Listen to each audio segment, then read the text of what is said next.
¿Cuál ha sido tu mayor pecado? No haber quedado campeones de Copa Libertadores. Él es el Pitillo Valencia, uno de los en esa época llamados marcadores, pero indudablemente un adelantado, porque no era un marcador, era un lateral.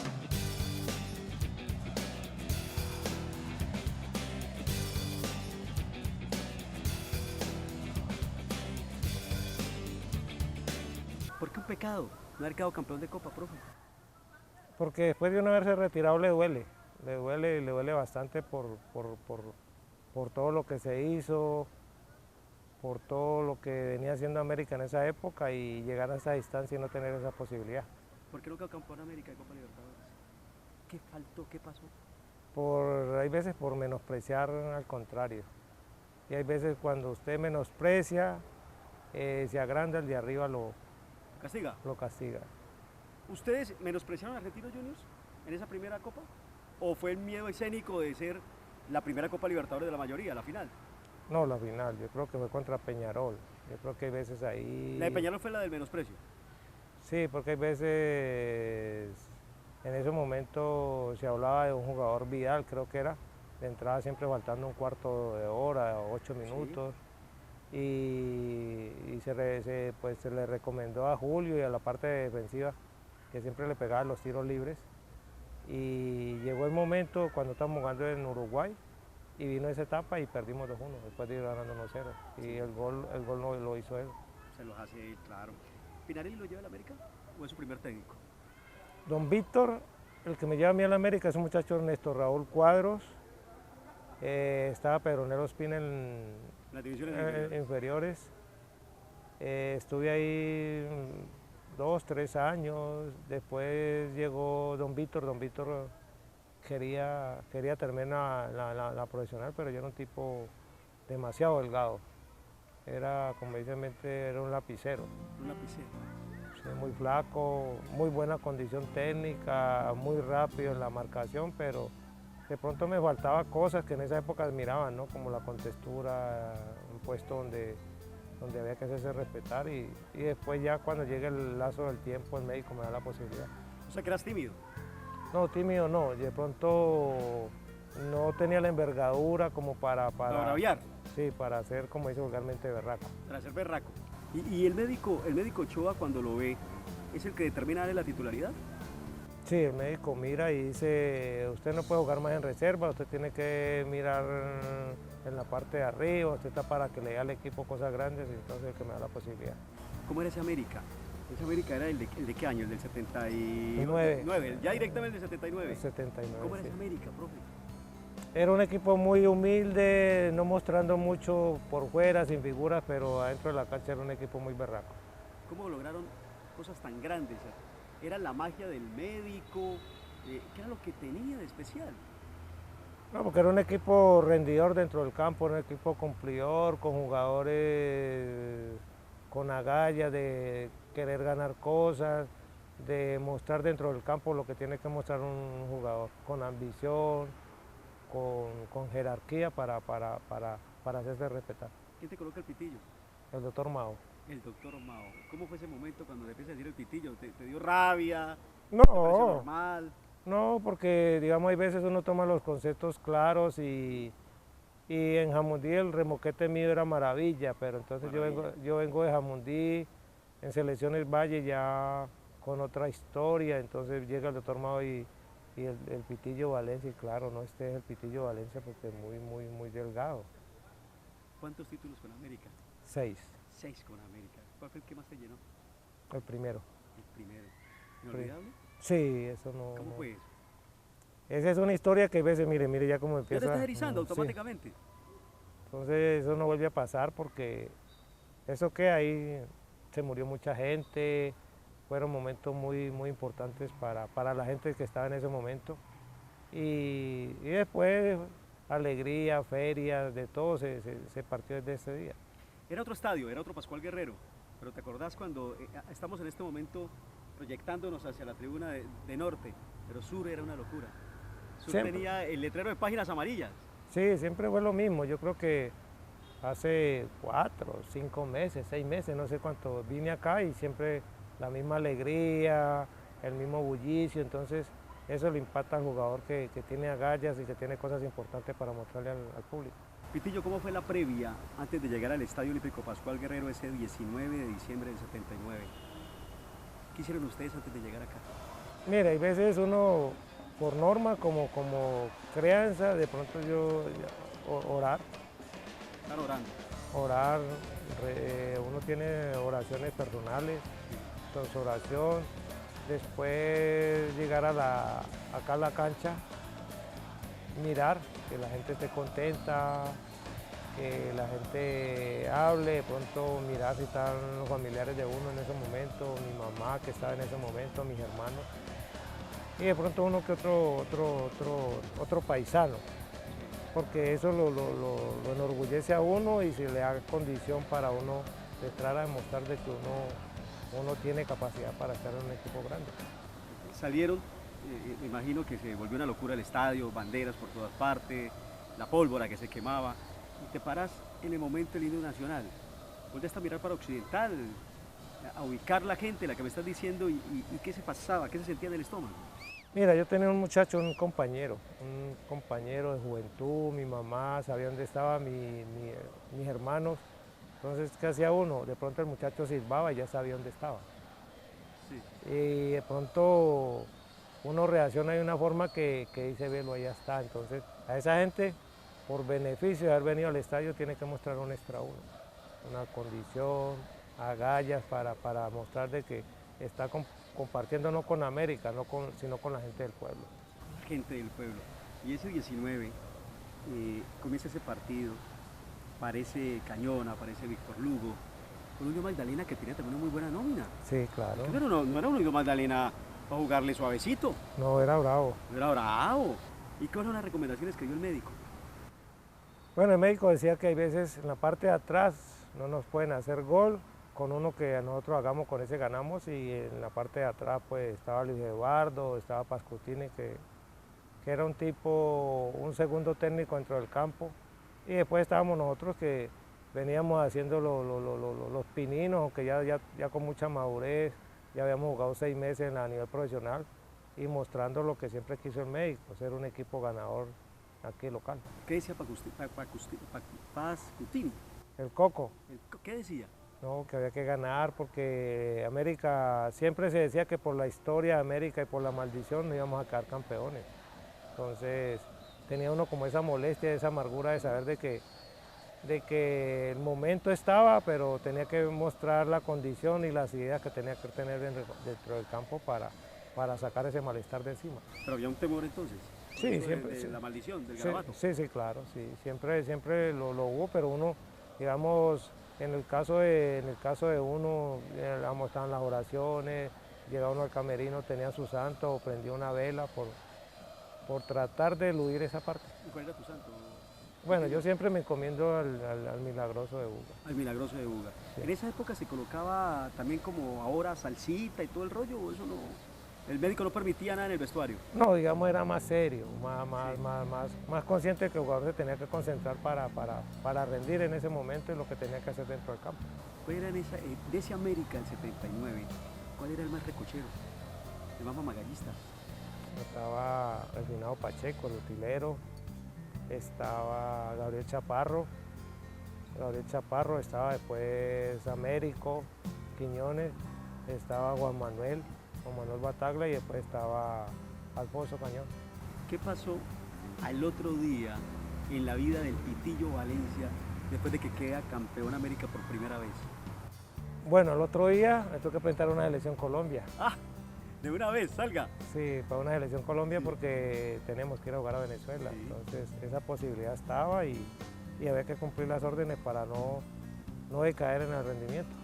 O sea que no hubo momento de celebración. No. Ahí seguir de largo. ¿Ni el sancocho? No, el sancocho después de que viniera con la selección. Con la selección.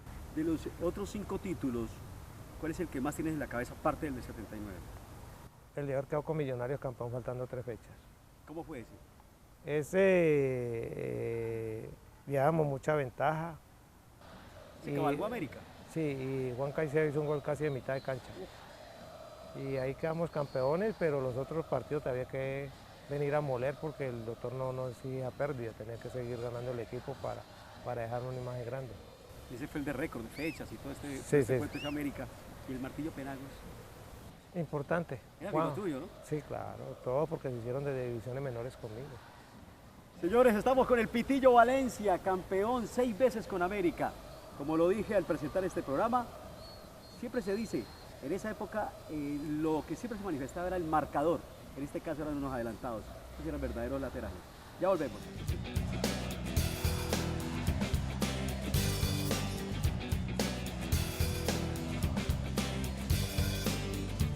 Profesor, estamos por su costado. Este era el perfil que usted manejaba, el perfil derecho. Sí, ¿Qué recuerdo le trae este pedazo del Pascual, profe? Uy, compadre. Cosas importantes, centros, diagonales, relevos, muchas cosas, muchas. ¿A quién se la ponía usted como con la mano en la cabeza? A Ricardo Gareca, ¿El Tigre?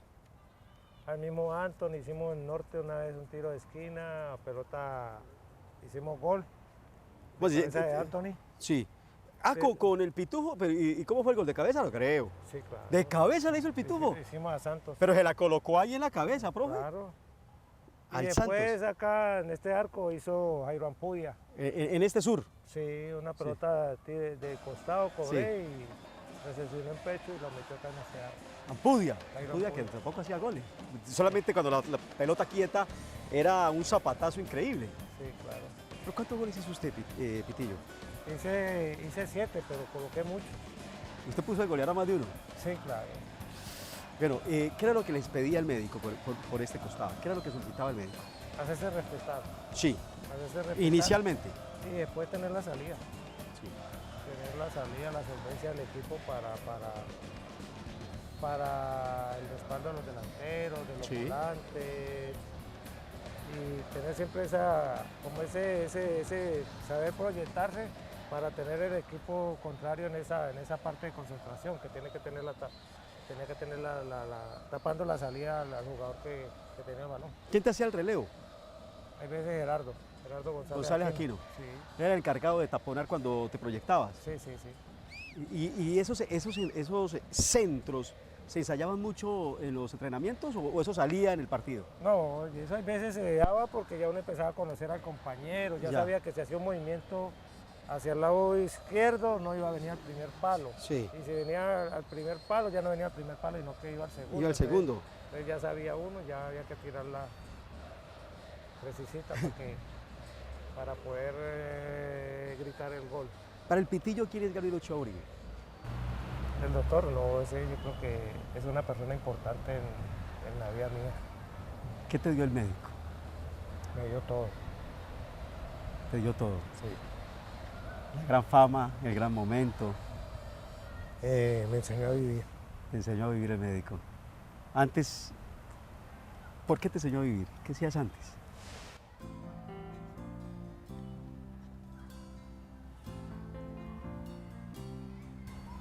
Es difícil hablar del médico.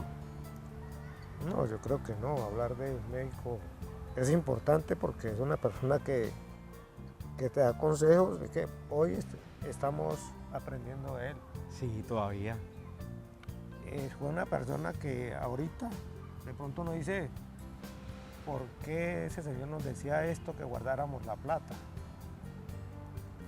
Y ahora hay jugadores que de pronto salen el día de mañana y no tienen plata y ganaron mucho.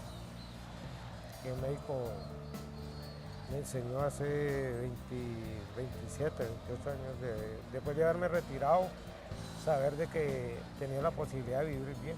Y todavía hablo con él o con los momentos que me encuentro con él y hablo y tengo mis cosas que me gané en ese tiempo.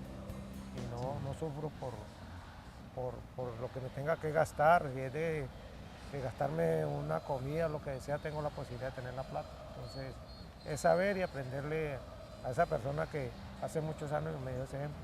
Y en ese momento, cuando él te daba esos consejos y se los daba a los compañeros, más de uno pensaba que era el médico es un calzón. Sí, que eran ganas de molestar, que porque era un señor, que eran ganas Sí. de joder. Entonces, saber entender a esa persona fue bastante complicado, pero ahora que estamos igual que él en esa época, sabemos de que es una persona importante para nosotros. Aparte de esa Copa Libertadores de Peñarol, la de River, la de Argentinos, todo esto, esa famosa maldición del Garabato con el torneo colombiano, ¿también ustedes pensaban que se había trasladado a Copa Libertadores? O qué hablaban entre ustedes? Porque no lo ganaban y no lo ganaron. Hay veces se da porque, vuelvo y le repito, Copa Libertadores es Es otro cuento. otro cuento. Si vos tenés, jugás con guayos normales, ahí tenés que poner guayos de taco. Si vos no usas canilleras, tenés que usar canilleras. Si vos te pones doble venda, lo que tengas, tenés que ponértela porque allá eso es sí o sí.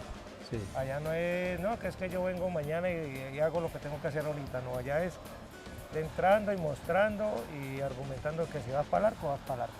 Allá no, que es que yo me voy a volver porque allá me van a dar papaya para hacer otra jugada, no, allá terminó, hizo la jugada, y el gol y venga y defienda, hermano, porque nos van a comer. Entonces, la Copa Libertadores son otras dimensiones, es muy diferente el temperamento que tenés que tener en Copa Libertadores para empezar. ¿Cómo era un clásico, Pitillo? Uy, compadre.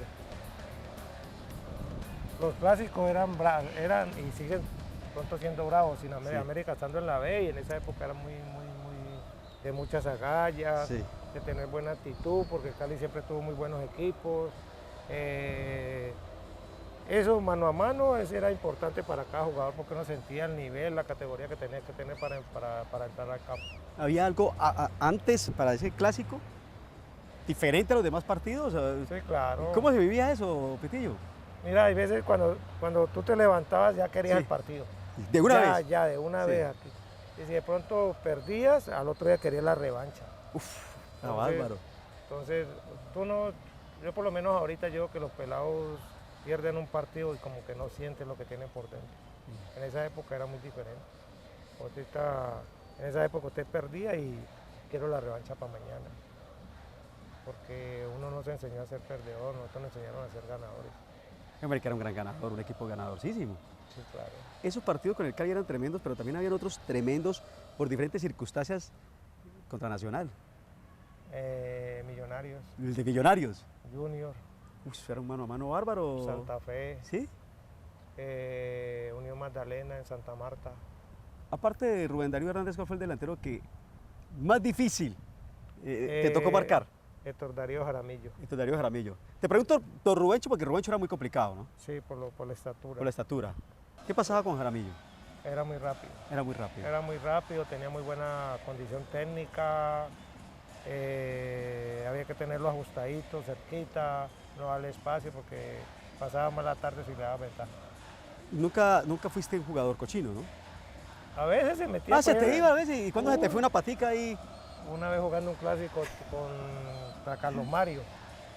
¿Contra el Flaco? Sí, contra el Flaco, sí. ¿Qué hiciste? Acá me quiso hacer un 8, entonces... Tocó calibrarlo. Sí, claro. ¿Te viste de roja? Sí, claro. ¿Cuántas rojas sacaron, Pitillo? En todo el tiempo que jugué 4. No, pero no fueron tantas. En Barranquilla, en Medellín y aquí en Cali. Y aquí en Cali. Sí. 4 rojas. Bueno, Sí. para un marcador, 4 rojas está como en el promedio en su historial. Sí, sí. Bueno, pocos goles. Pero ¿cuál es el gol que no vas a olvidar? Uno que le hice no sé si fue Melé o a Nacional de Ecuador acá en Estiato. En el arco norte. Sí. ¿Cómo fue ese gol? Tiraron un centro, la pelota vino picando y la agarré así de media volea. Sí. Y No, pero fue un golazo. O sea, ¿te lo tiran de qué costado? ¿De occidental? De allá del lado de occidental. Noroccidental, sí. Estamos atacando. ¿Te acuerdas quién lo tiró? No sé si fue Víctor o Gabriel Chaparro. Había llovido y vino la pelota picando a este lado y la agarré así de media volea y la metí contra el palo de allá. ¿Gol de la fecha? Sí, no, estábamos en ronda para Copa Libertadores, pasamos a la siguiente ronda. ¿Y ese gol salvó la papeleta? Sí, pasamos a la siguiente ronda. ¿Habían premios cuando se hacían goles de esos? No, digamos, premio, no, el premio se daba por ganar el partido. Sí. Se le daban premios a todos. De pronto habían cariñosos por ahí. ¿De algún amigo? Sí, decía, por haber hecho el gol, un sentimiento ahí. Un sentimiento. ¿Qué te decía Gareca? Que era un goleador a través de tiros de costado. No, siempre con el Flaco nos llevamos bien porque decía, si el Pitillo no va al ataque, ¿quién va a tirar los centros para los goles? Entonces siempre tenía que arrancar para el beneficio de ellos. Vos nunca estuviste en el equipo de los enanos. No, Vos eras no. de los grandes. No, Porque eran dos equipos. Sí, claro. ¿Sí? De los Siempre pitufos y el equipo de los grandes. Sí, siempre todos los de los grandes. O sea, el equipo titular. Señores, Hugo Pitillo Valencia. Siga ahí sentado en su silla. No se preocupe, que llegan más anécdotas.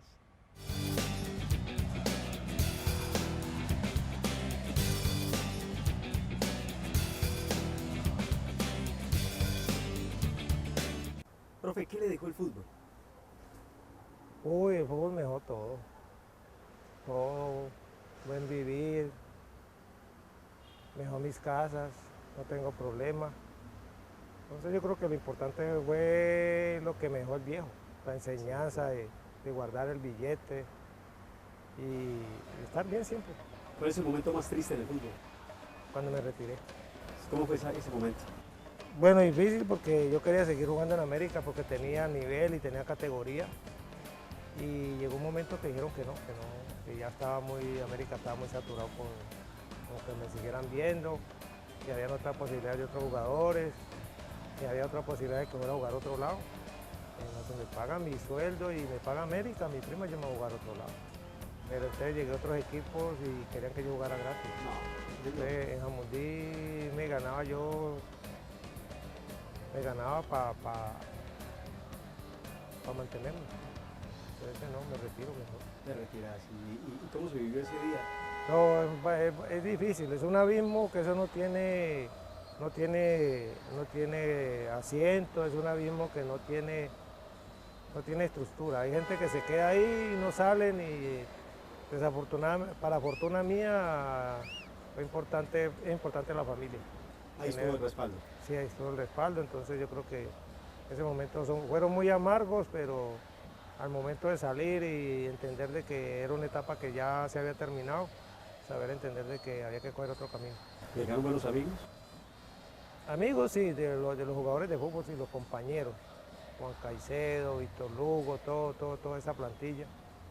Y después amigos que uno tiene después de la afición, que hizo cosas importantes en su recorrido, en los campeonatos. Entonces siempre ese recordar de que fui figura en América, donde estoy siempre la gente recuerda cosas importantes.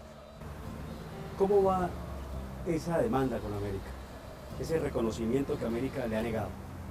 Bueno, eso es le digo, me da tristeza, me da lástima por saber de que son personas de que no tienen el convencimiento ni el entendimiento de saber de que uno se encuentra al presidente, hablaron de que le iban a dar un carné a Luis Eduardo. Esa demanda está hace como 3 años, no soy yo el que estoy demandando nomás solamente, es Víctor Lugo, Gabriel Chaparro. Entonces, que ella en una audiencia se hablaba con el doctor Oreste, entonces dice que él me dio jugar, pero no puede certificar si soy yo el que está al lado. Entonces yo creo que es una persona muy prepotente, sabiendo de que la persona que está ahí, si no entra con la cédula, no puede ir a la indagatoria. Pero es más fácil, si le pregunta al papá, pues, ¿qué vamos a decir que lo identifique el papá? Si de pronto no lo puede identificar él. Claro, y él es más joven. No, y el papá, pero fue el que lo vio a usted en todo su esplendor. Sí. Pitillo, esperemos que todo esto mejore, pero queremos decirte que la afición de la América nunca lo va a olvidar. Bueno, yo tampoco los olvido, ¿no? Yo no vengo mucho al estadio porque me da lástima ver un equipo que fue muy grande y ahora verlo con cosas que son muy mínimas y dicen que son grandes. Yo creo que cuando uno se mete al campo tiene que demostrar lo grande que es.